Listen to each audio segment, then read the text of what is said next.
Perkenalkan, kami dari kelompok 1 dengan anggota saya, Hasna Eha Anggiani. Saya Emma Nurainin. Dan saya Nareswari Fedian Putri. Kami akan mewawancarai Ibu Dewi selaku pengelola Candi Sewu berkaitan dengan 4A dan juga dampak ekonomi.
Selamat sore Ibu Dewi, terima kasih sudah menyempatkan waktunya untuk wawancara pada sore hari ini yang mana akan membahas mengenai 4A, yaitu amenitas, atraksi, aksesibilitas, dan juga ancillary, dan juga terkait dengan dampak ekonomi di Candi Sewu. Nah, sebelumnya perkenalkan kami mahasiswa dari program studi bisnis perjalanan wisata yang beranggotakan saya, Emma Nurainin, atau biasa dipanggil Emma. Kemudian juga ada dua rekan saya, yaitu ada Feby dan juga ada Anggi. Nah, mungkin langsung saja nih, saya izin bertanya, apakah pernah terjadi kerusakan candi, misalkan seperti vandalisme, ataupun wisatawan yang jahil gitu, merusak properti dari candi itu sendiri, dan bagaimana pengelola menyikapi hal tersebut? Mungkin itu. Ya, terakhir rada fresh, Mbak, tapi ya saya menangkap di awalnya. Jadi, kaitannya dengan saya didengar nih? Dengar ya? Terdengar, Ibu. Oh ya, oke. Kalau selama saya di Sewu, kami berusaha untuk membuat suatu pedoman atau rambu-rambu untuk pengunjung itu sendiri ya. Jadi ada kayak model papan itu dilarang mencoret-coret gitu kan. Dilarang misalnya memindahkan tempat tanpa izin gitu kan. Terus kemudian dilarang ngedrone itu kami selama ini mencoba untuk membuat suatu aturan-aturan atau rambu-rambu bagaimana untuk mengunjungi suatu warisan budaya gitu atau cagar budaya. Nah, di situ itu selain itu kami itu tadi kembali lagi kami ada petugas juru pelihara, kami ada petugas keamanan. Kami sendiri yang bertugas di Candi Sewu itu sering memantau, Mbak. Jadi ketika ada sih kadang-kadang itu yang namanya sampah itu ya, yang namanya sampah tapi tidak fatal banget sih ya, tertinggal gitu, tertinggal di mana di suatu candi. Nah, kita kita tegur. Artinya kita tegur kan kita halus juga, Mbak. Jadi, Mbak tolong jangan misalnya, tolong jangan membuang sampah di situ karena kami sudah menyediakan tempat sampah yang ada di luar. Mohon kita bersama untuk menjaga, eee, warisan bangsa gitu. Sama-sama warisan kita semua gitu kan. Nah, itu akhirnya eee, yang bersangkutan itu ya bersedia itu membuang sampah. Oh, ya ya ya ya. Nah, dari situ saya melihatnya bahwa, ada, peran kadang-kadang sesama pengunjung gitu, itu saling mengingatkan, Mbak, gitu. Jadi, sesama pengunjung itu saling mengingatkan, misalnya pengunjung itu membuang sampah, ternyata pengunjung yang lain itu, "Mbok jangan di situ," gitu.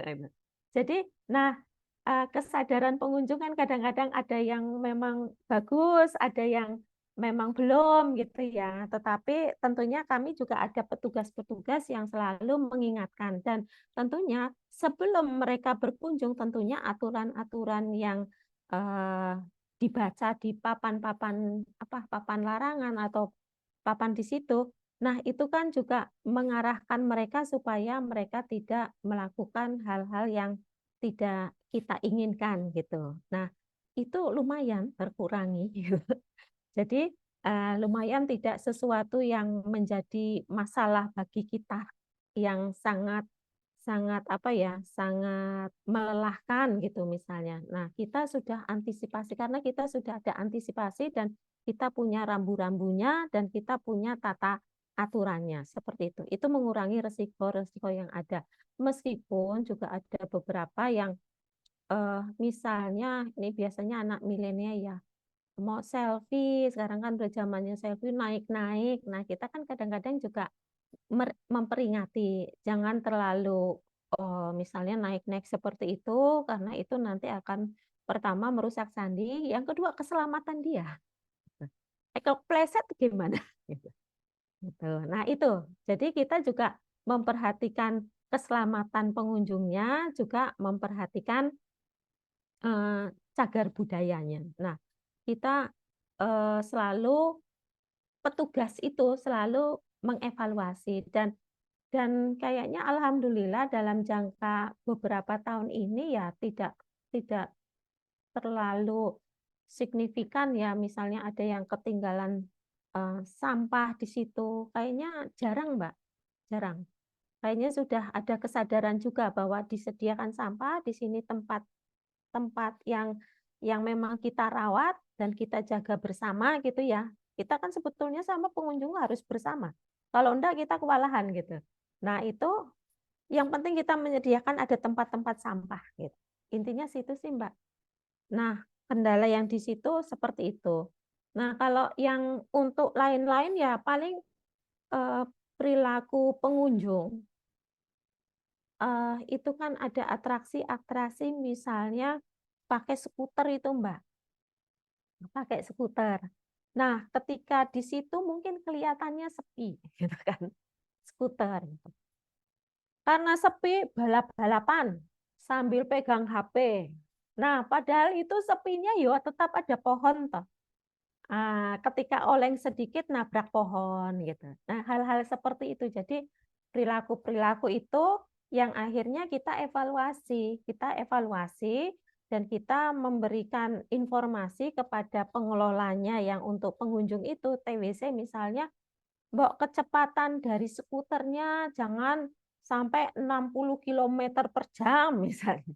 Jadi hanya mungkin 15 atau 20 gitu yang dia sendiri untuk keselamatan dia sendiri juga terjaga, juga orang lain gitu yang lagi jalan, siapa tahu malah keserempet atau kayak ini ya, biar biar bukan mobil tetapi kan skuter juga besi.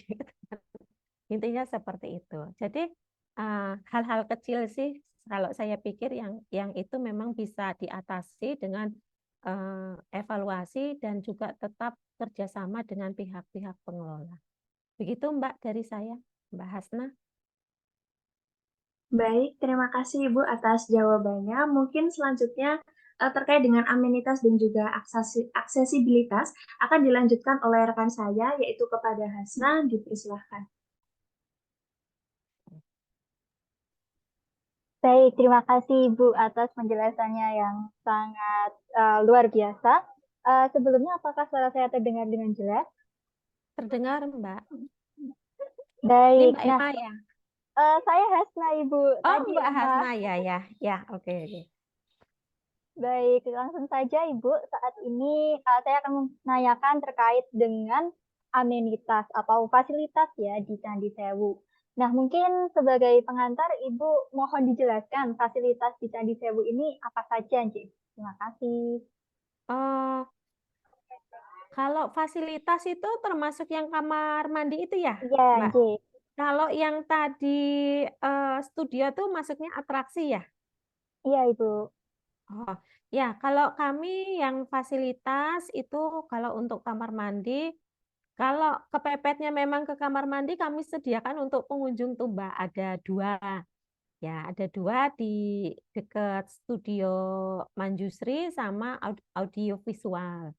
Nah, kemudian sebetulnya kami juga punya kamar mandi yang ada di luar itu di sisi timur. Sebetulnya itu untuk pegawai gitu ya. Pegawai kami kan ada 63 orang kalau 63 orang tuh untuk pegawai. Tetapi kan kami sendiri ada yang kamar mandi di dalam gitu. Terus ada kamar mandi di audiovisual gitu kan. Nah, kemudian ada kamar mandi yang di luar itu biasanya untuk pegawai yang lapangan. Tetapi ketika itu kami kan pulang misalnya jam 4, sementara di sana jam setengah 7 ya, setengah 7 maaf, setengah 5 jam 17.30 pulang. Nah itu kadang-kadang ya kita persilakan untuk dimanfaatkan gitu. Jadi kalau untuk kamar mandi, jadi ada 2 tambah 2 lagi di samping sebelah timur, jadi ada 4 gitu. Kalau untuk situasi yang normal itu cukup karena memang sebetulnya di area situ adalah area jujukan terakhir dari satu paket dari Prambanan kan. Karena di Prambanan sendiri kan sudah banyak tuh toilet dan lumayan memang itu diperuntukkan bagi pengunjung mungkin ada lebih dari 10 ya. Nah, itu untuk jujukan terakhir. Tapi kan kadang-kadang yang namanya kebutuhan hajat ya. Kebetulan hajat orang banyak yang larinya di toilet itu kan ibaratnya tidak bisa ditahan-tahan. Nah, itu tetap kami sediakan gitu. Nah, kemudian ada juga fasilitas yang namanya musola. Ya itu kembali lagi musola itu sebetulnya untuk pegawai kita. Tetapi kita tidak menutup kemungkinan pas sampai di situ mungkin asar gitu. Atau pas maghrib, ya itu silakan dipakai. Dan kita berusaha untuk selalu menjaga kebersihan. Intinya kebersihan. Apalagi yang kemarin ada apa ya COVID ya. COVID-19 tentunya kita juga dengan standar COVID-19. Jadi kita sediakan tempat cuci tangan. Meskipun di sana juga ada keran, tapi ada hand sanitizer gitu ya. Kalau bisa memang rukunya bawa sendiri-sendiri dan kita memang save gitu ruku supaya tidak dipakai bersama gitu. Nah, sekarang sudah pulih lagi ya kita nanti fasilitas-fasilitas itu kita akan lengkapi kembali. Nah, intinya bahwa di Sewu itu sebetulnya adalah barak kerjanya pelestarian gitu. Ya, jadi tempat kerja pelestarian. Nah, terutama tempat kerja pelestarian yang pemugaran. Jadi settingannya kalau di Sewu yaitu fasilitas juga yang kaitannya dengan apa ya, WearKit gitu kan. Fasilitas yang kaitannya dengan informasi tentang pemugaran, fasilitas dengan audiovisual yang menambah informasi pemahaman tentang suatu candi. Terus fasilitas juga untuk alat-alat berat gitu. Alat-alat berat misalnya kayak forklift, barang itu toh. Nah, jadi terkesan itu bukan bukan apa ya, tempat wisata yang tempat wisata itu disetting sebaik mungkin kayak atraksi gitu, tetapi memang live live working. Jadi live bekerja. Jadi atraksinya sebetulnya adalah live working-nya itu. Jadi dari suatu pemahaman tentang membangun suatu candi itu bagaimana. Jadi kita live gitu. Nah, dibantu dengan audio visual dengan Manjusri studio Manjusri Geraha. Itu dibantu dengan itu gitu. Karena kalau live itu kan tidak semua orang bisa dari pagi sampai sore. Kunjungan wisata kan biasanya hanya 2 jam. Paling lama 4 jam. Itu tuh rata-rata. 2 jam itu nanti mereka satu paket kemana-mana. Nah, itu pun saya pikir banyak yang masih kurang waktunya untuk memahami suatu kunjungan wisata, apalagi itu kunjungan wisata sejarah, dan itu adalah laboratoriumnya bagaimana kita preservasi suatu bangunan cagar budaya. Nah, atraksi-atraksinya ya kita live bekerja di situ gitu. Intinya seperti itu menurut saya. Baik, Ibu. Terima kasih atas penjelasannya. Mungkin selanjutnya pertanyaan terakhir terkait fasilitas. Apakah ada rencana untuk menambah fasilitas dan jika ada, apa Ibu? Ya, kita itu sudah akan punya rencana itu istilahnya memperbaiki yang studio Manjusri. Jadi mungkin ada pembaruan metode kontennya. Selama ini kan masih cenderung yang sifatnya manual ya, di pajang. Nah, kita sudah embrio nih, embrio. Kemarin sudah mau rencana tapi reorganisasi sehingga kita tidak semuanya di skala prioritas gitu kan. Nah, kemudian tapi kita sudah punya embrio untuk mengembangkan konten materi yang ada di studio Manjusri Geraha. Jadi, nah itu perlu ada kajian, Mbak. Untuk pengembangan konten itu perlu ada kajian. Nah, itu tentunya perlu tahapan-tahapan ya. Terus yang kedua, dari aspek penataan lingkungan, ya aspek penataan lingkungan kita juga berusaha untuk melakukan penataan lingkungan di situ. Jadi nanti larinya kebutuhan-kebutuhan apa sih yang diperlukan bagi pengunjung yang ada di area situs Candi Sewu. Gitu. Jadi, nah itu yang kita akan ada rencana semodel lokakarya. Jadi untuk menampung suatu aspirasi, meskipun nanti kita mixkan, kita seimbangkan antara kebutuhan pelestarian sama kebutuhan pengunjung gitu supaya menjadi daya tarik. Nah, itu eh, supaya nanti bisa tertampung aspirasi-aspirasi itu kita rencana akan ada lokakarya, tetapi lokakaryanya itu Prambanan Kempon gitu, Prambanan Kempon. Jadi Sewu itu kenapa tidak begitu terkenal namanya gitu. Yang terkenal Prambanan karena memang di World Heritage sendiri ya toh list World Heritage itu namanya Prambanan Kempon. Gitu. Jadi Prambanan Kempon itu terdiri dari Candi Prambanan, dari Candi Lumbung, dari Candi Bubrah, terus kemudian Candi Sewu, Candi Gana. Nah, sehingga untuk menjadi satu nanti rencana pengembangannya bagaimana ke depannya, kita mau ada lokakarya tentang kawasan Prambanan itu. Kawasan Prambanan termasuk Sewu. Nanti bagaimana? Nah, kita kan harus mengundang mungkin beberapa narasumber juga, mungkin juga beberapa stakeholder, atau mungkin juga dari mitra bisnis juga gitu ya. Supaya, oh ini butuh ini loh di tempat ini. Nah, itu nanti kita tampung aspirasi-aspirasinya melalui Lokakarya itu. Nah, dari situ nanti kita akan merumuskan suatu rencana ke depan, ya paling tidak bisa roadmap ya, roadmap kebutuhan pelestarian yang antara preservasi dan daya tarik wisata menjadi suatu ekosistem kebudayaan yang bisa kita implementasikan ke depannya supaya itu menjadi daya tarik juga sebagai destinasi wisata. Begitu. Baik, terima kasih Bu. Pastinya akan saya nantikan inovasinya Bu, karena saya sendiri juga sangat tertarik dengan studio pemugaran yang ada di Candi Sewu. Iya. Saya sangat unik ya Bu.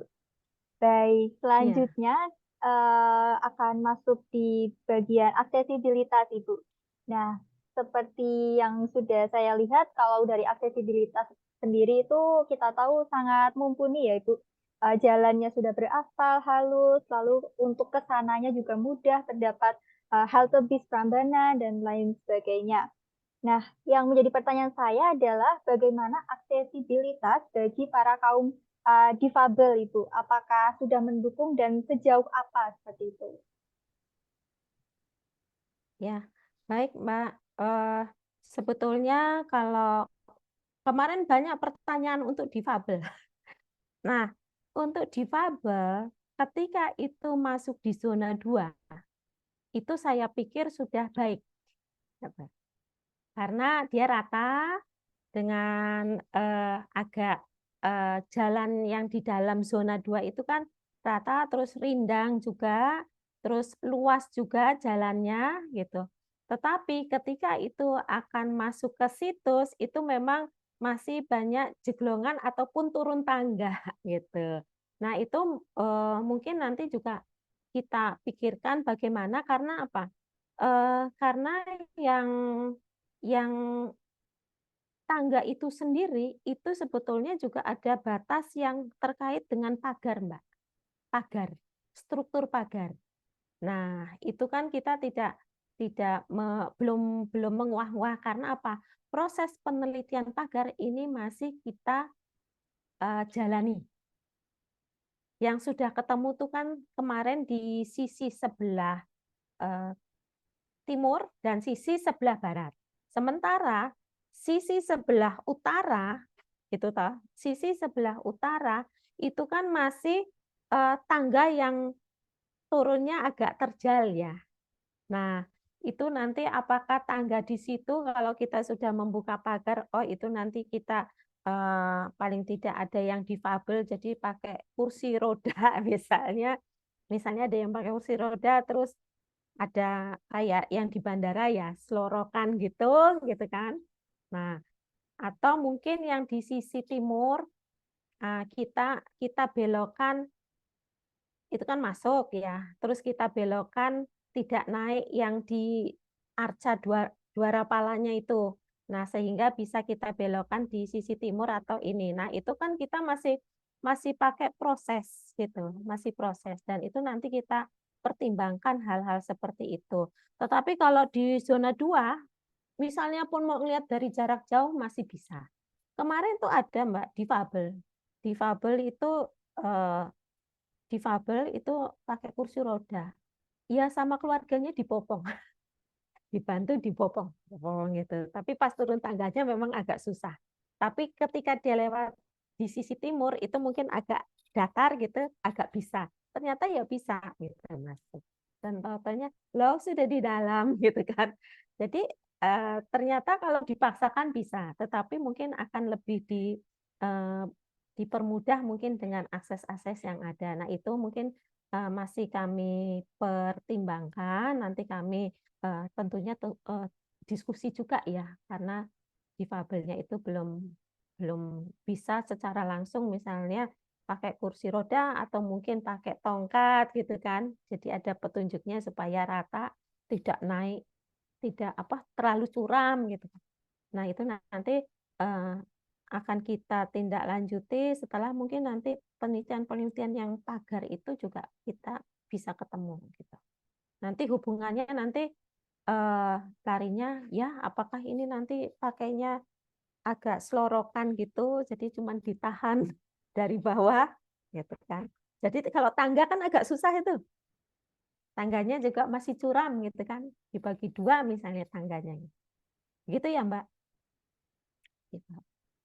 Baik, terima kasih Bu atas penjelasannya. Dari saya cukup sekian. Selanjutnya akan Ya. dilanjutkan oleh Mbak Feby.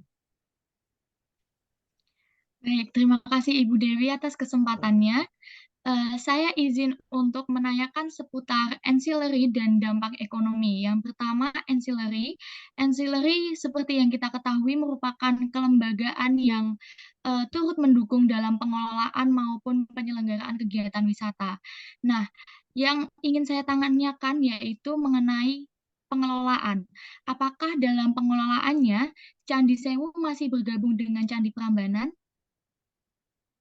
Oh ya, gini Mbak. Eh, Sebelum di 2023, terutama khususnya di akhir 2022, kami itu masing-masing pengelolanya sendiri-sendiri. Jadi Candi Sewu itu masuknya Balai Pelestarian Cagar Budaya Provinsi Jawa Tengah. Kalau Candi Prambanan itu masuknya di BPCB Balai Pelestarian Cagar Budaya Provinsi DIY. Ya, tetapi dalam satu pengelolaan pengunjung pariwisata itu dikelola oleh PT Taman Wisata Candi Borobudur, Prambanan dan Ratu Boko. Jadi dalam pengelolaan pariwisata loh, itu satu.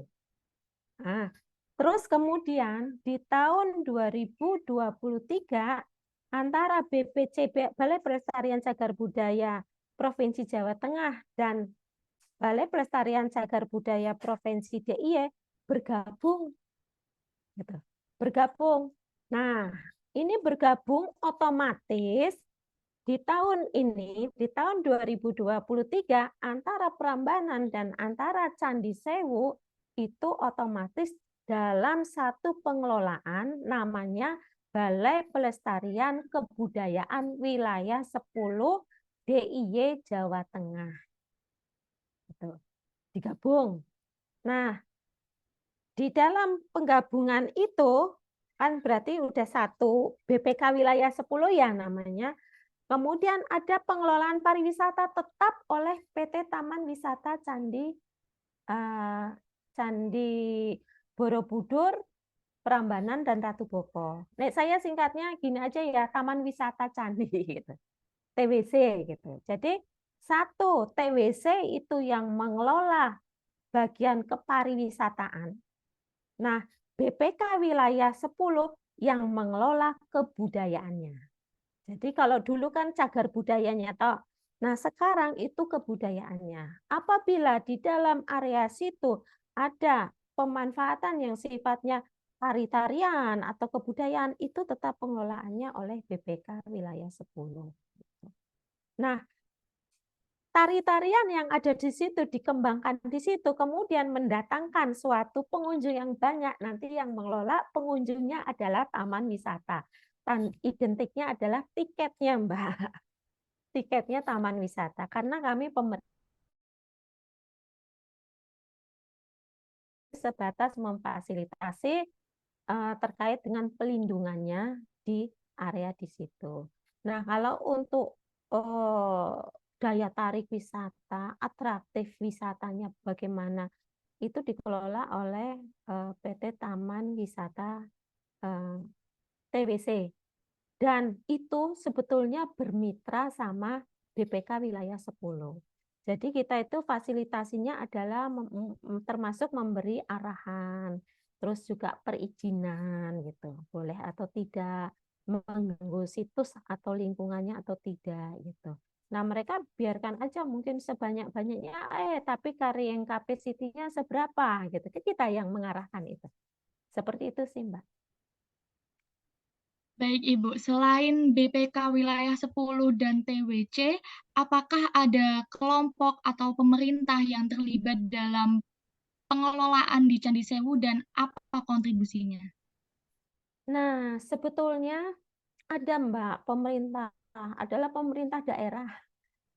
Pemerintah daerah. Jadi kalau yang saya tahu itu ada misalnya Klaten, itu juga pemerintah Kabupaten Klaten sering dilibatkan. Karena apa? Itu mungkin terkait dengan pengelolaan parkir gitu ya. Nah, itu kalau larinya ke situ nanti eh, bisa tanya dengan TWC-nya. Kami juga ada nomor TWC-nya, silakan bertanya yang lari ke arah situ ya.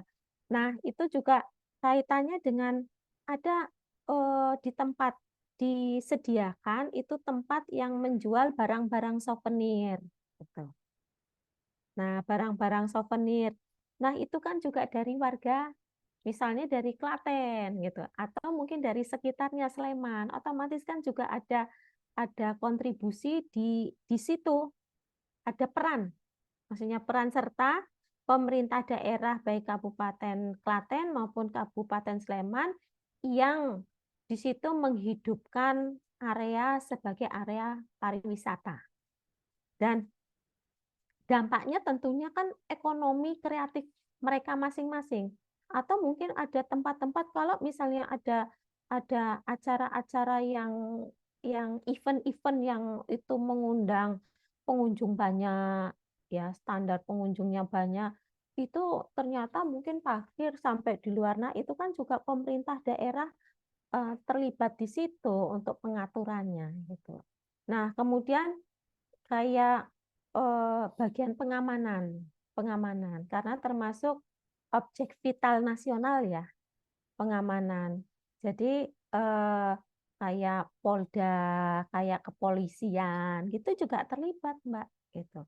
Apalagi kalau misalnya pas hari-hari eh, apa sih hari libur, hari misalnya hari raya gitu. Hari Natal, itu semua stakeholder tuh terlibat di situ, termasuk pengamanan dari Kapoldanya, terus dari resort kepolisiannya, dari kecamatan, dari lurah, dari apa itu terlibat. Karena apa? Pada datang ke situ dengan jumlah misalnya sampai 20.000. Nah, kalau tidak di luar itu diatur, itu maraknya macet, membuat macet lingkungan sekitarnya, sehingga itu melibatkan stakeholder yang lainnya untuk berperan serta mengatur kondisi supaya tetap aman. Seperti itu, Mbak. Baik Ibu, selanjutnya saya ingin bertanya mengenai dampak ekonomi. Apa saja dampak ekonomi yang ditimbulkan dari Candi Sewu ini sebagai destinasi wisata dan apakah masyarakat sekitar turut merasakan dari dampak ekonomi tersebut? Nah, kalau dampak ekonomi jelas iya ya, ada ya.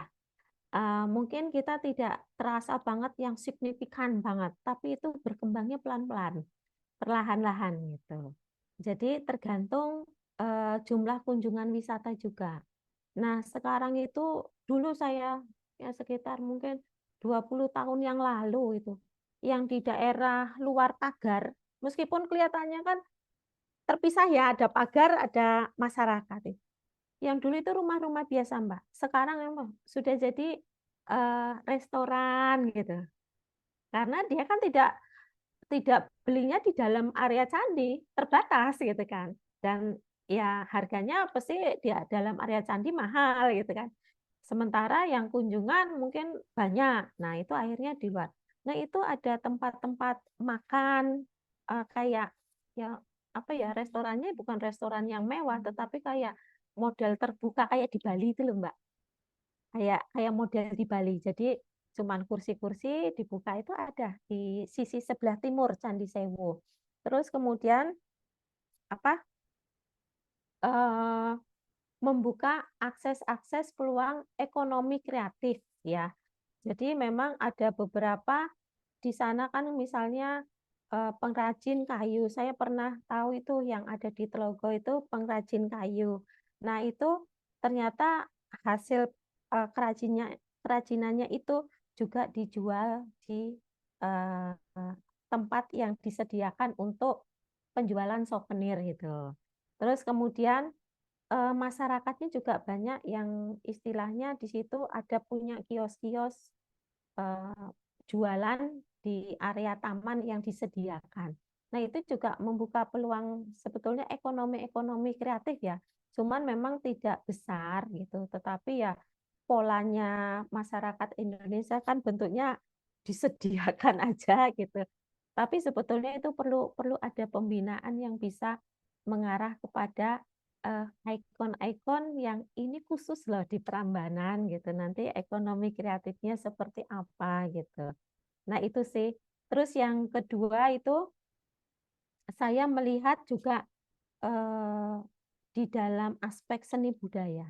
Jadi eh, wilayah Prambanan masyarakatnya itu kan jenis-jenis tradisi itu masih lumayan anu ya kental ya Mbak. Misalnya tari-tarian gitu ya. Tari-tarian. Ya itu juga termasuk ekonomi kreatif karena itu mungkin tidak sebanding dia dibayar, tetapi dia adalah tempat ekspresi dan kreativitasnya itu ditampung oleh PT Taman untuk pentas gitu, untuk menampilkan budayanya yang ada. Jadi yang namanya ekonomi kreatif kalau saya pikir tidak hanya dari aspek yang larinya hanya di orang jualan gitu. Tetapi juga bagaimana kreativitas warga itu bisa terakomodir misalnya dengan tradisi tari-tarian yang ada di situ, yang dari anak SD itu sudah ada di desa-desa itu sebetulnya ada latihan setiap minggu. Dan itu kadang-kadang ada gilirannya untuk pentas di Sendera Tari Ramayana itu. Meskipun mungkin ada paguyuban yang memang sudah uh, apa namanya paguyuban yang sudah tetap di sana, tetapi ternyata masih mengakomodir anak-anak sekolah kecil-kecil itu yang latihan, tapi juga diekspresikan di kegiatan-kegiatan yang ada di Candi Prambanan. Nah, itu kan juga termasuk bagian dari ekonomi kreatif. Artinya bahwa ekonomi di sini itu investasi mereka gitu, investasi generasi mereka di dalam memahami nilai budaya dan mengimplementasikan nilai budaya itu. Begitu sih dari saya. Baik, terima kasih Ibu Dewi atas penjelasannya. Dari saya sekian untuk pertanyaan seputar ancillary dan dampak ekonomi. Saya kembalikan ke Emma.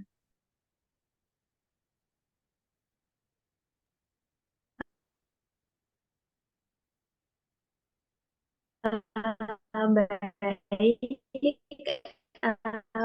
mungkin itu Ibu, Maaf, Mbak Emma, suaranya putus-putus. dari kelompok kami terkait dan juga ancillary. Saya izin mematikan kamera sebentar supaya Iya. supaya suaranya tidak terputus-putus. Iya. Oke, baik. Kami mengucapkan terima kasih banyak kepada Ibu Dewi yang sudah meluangkan waktu pada sore hari ini untuk kita tanya-tanya ya begitu terkait dengan 4A dan juga dampak ekonomi dari Candi Sewu. Sudah sangat memuaskan sekali jawabannya sebagai kegiatan pembelajaran kita juga. Mungkin yang terakhir kami izin untuk melakukan sesi dokumentasi yaitu foto bersama terlebih dahulu, Ibu. Iya. Mungkin oke. Saya hitung deh. Baik. 1, 2, 3. Baik, sekali lagi mungkin. 1, 2, 3. Baik, mungkin itu saja Ibu. Apakah dari teman-teman lain ada tanggapan atau tambahan mungkin? Oh baik, sudah cukup. Mungkin dari Ibu apakah ada tambahan? Iya. Kalau saya sih gini, Mbak. Ya, saya minta maaf kalau misalnya ada sesuatu yang belum bisa sesuai dengan jawabannya karena mungkin ngalor ngidul nggak jelas ya. Tetapi paling tidak kalau misalnya masih ada pertanyaan, saya terbuka untuk ditanyakan lewat WA atau telepon aja tidak apa-apa. Tapi mungkin saya mau bertanya fokus aja ini gitu, jangan melebar-melebar gitu kan. Fokus aja ini. Nah, terus yang kedua silakan datang supaya bisa sama-sama kita memahami lingkungannya. Ada pepatah budaya kalau mau memahami lebih dalam lingkungan ataupun situasinya itu menyelamlah di area tersebut gitu. Istilahnya itu dengan meminum airnya kan gitu. Ada pepatah budaya seperti itu. Gitu sih Mbak. Sebetulnya saya pengen ngajak teman-teman ini kemarin semua itu, ayo barengan kita Candi Sewu sama-sama orang satu angkatan gitu ya. Ada siapa yang pertama itu kayaknya Iqbal sama siapa itu yang cewek gitu, saya lupa. Terus kemarin ada berempat ya toh. Terus Mas Wira barang itu. Lah sekarang ada ini. Kalau bisa kumpul bareng ya silakan, saya tinggal diberitahu gitu. Gitu ya. Gitu aja sih dari saya. Siap, Ibu. Nanti kalau semisal semoga ada waktu lagi kita bisa ngobrol-ngobrol secara langsung seperti Iya, itu, Ibu. iya, iya. Oke, baik. Mungkin itu saja dari kelompok kami, Bu. Apabila kami dalam mengajukan pertanyaan atau mungkin dalam bersikap kurang berkenan, mohon dimaafkan. Cukup sekian, mungkin saya akhiri. Wassalamualaikum warahmatullahi wabarakatuh. Terima kasih, Bu, dan selamat Waalaikumsalam. sore. Ya, sama-sama ya. Sukses ya Ibu. semuanya ya. Amin. Terima kasih, Semoga Ibu. Terima cepat kasih, lulus. amin. Amin. Amin. Ya, makasih ya. Saya keluar ya, izin Ya, ya. Ibu. Ya, terima kasih Silakan. Ibu. Bu, terima kasih.